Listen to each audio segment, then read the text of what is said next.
Let's go! So all eyes are on Ethereum, and understandably so. Ethereum has crushed it this year, but there are some other coins which have also pulled up some very nice gains through the start of this year. Cardano has surged about 100% from roughly 17 cents to around 34 cents.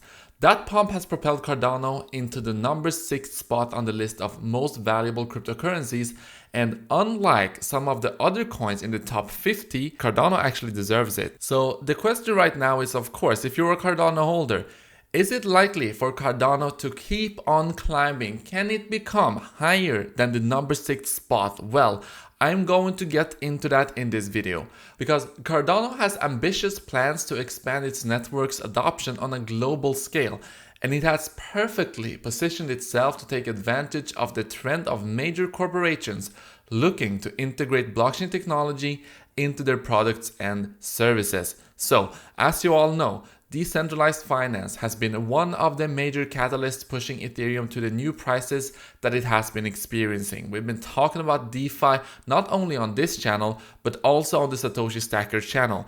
And here's the thing. We've seen that there are a handful of elements that must be present for a blockchain to be able to support a thriving native DeFi ecosystem. First of all, there must be support for smart contracts. These are the tools that allow developers to create the protocols that have fueled the DeFi craze. Without smart contracts, users would not be able to do much more than send and receive transactions, which we already got Bitcoin and 1,000 other blockchains for. There would be no decentralized exchanges, no lending, no yield farming, or anything else. Smart contracts enable the ability to create the dApps that make DeFi what it is, but there are some other elements that are also necessary to make it more user-friendly and prepare it for widespread adoption. These elements include simple and intuitive user interfaces, fast transaction times, cheap fees, and of course stablecoins. When it comes to user interfaces, just think about Uniswap. We had decentralized exchanges before, but why such a boom in the DeFi space when it comes to decentralized exchanges this year and last year? Well, because it's easier for people to use. And so where is Ether Delta? Well, it's nowhere close to what Uniswap is achieving. So that's the bottom line. And stablecoins may stand out from that list as being a bit different, but they are actually one of the most vital features that have allowed DeFi to grow. Stablecoins allow traders and investors to protect their capital from the volatility of normal cryptos. Stablecoins also play crucial roles in yield farming, lending, and a lot of other aspects of DeFi as well. Cardano is planning to transform into a major player as a decentralized finance platform, but until recently there were no stablecoins on the Cardano blockchain. Until days ago. Because a couple of days ago at the Ergo Summit, the blockchain company Emergo announced that they are going to be launching a stablecoin on Cardano called AgeUSD. The stablecoin will be available in the native Ergo blockchain as well. AgeUSD is not just any stablecoin either. Rather than being backed by reserves in physical vaults like with Tether or by on-chain assets like the DAI stablecoin, the value of AgeUSD will be determined through an algorithmic approach. This helps to make it more secure than other stablecoins that rely on a collateralized depth position. AgeUSD will be implemented on Cardano as soon as mainnet smart contract functionality is implemented through Plutus.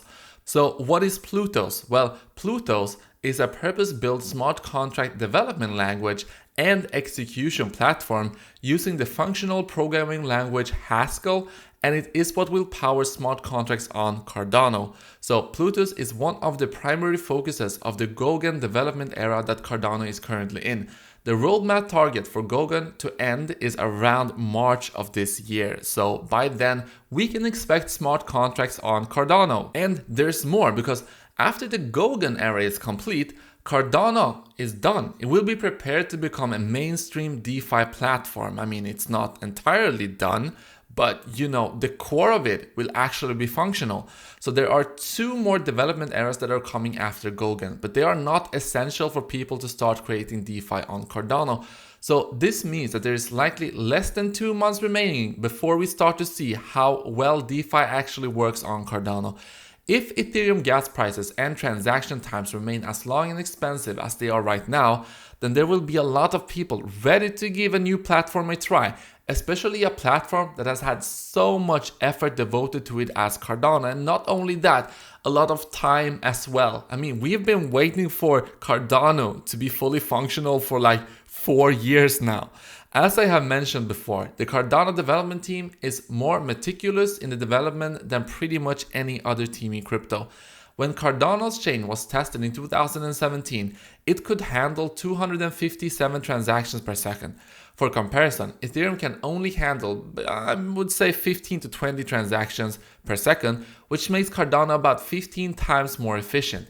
Another benefit is that the average fee is only between 0.16 to 0.17 ADA, which is only about 5 or 6 cents.